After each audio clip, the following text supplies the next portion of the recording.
How would you characterize the demand for collateral now? I would characterize it as a strong move towards simplicity for collateral.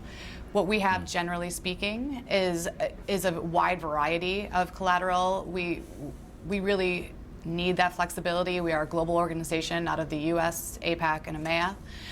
That collateral looks like generally highly rated liquid securities of AA or higher, NDOs across multiple sovereigns, US Treasuries that are rated AA and higher, and generally cash in multiple currencies. What's happening now, or the sell side, I'm obviously going to be speaking this from a buy side perspective, the sell side is coming to us and saying, look, we want to make it as simple as possible. We would like you to sign up to single currency CSAs, and those single currency CSAs eliminate all non-cash collateral for the ability to post for any sort of margining. It's single currency on the base currency of the fund. We negotiate and end up somewhere in the middle, but I believe that is the future of collateral. What are the conditions that will determine the future of collateral management?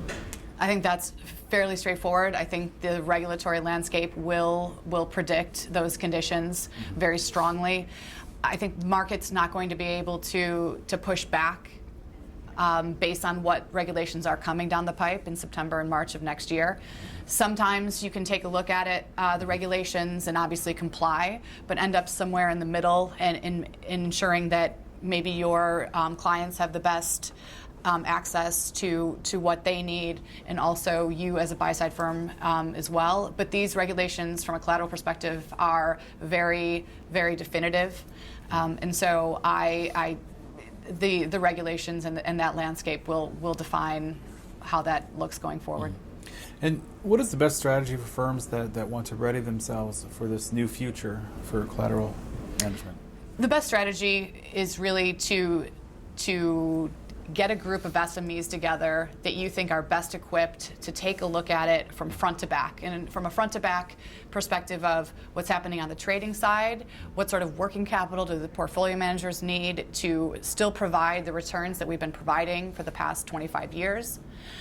You want to look at it from an operational perspective. What increase in resource do we need from an operational perspective, and also from a legal perspective? Those three main points are really what are going to help firms strategize. And the best way is to get a group together, to meet often, to stay on top of industry calls, and to really be following what happens in the market as protocols are announced and published, and as the final guidance comes out in the next few months.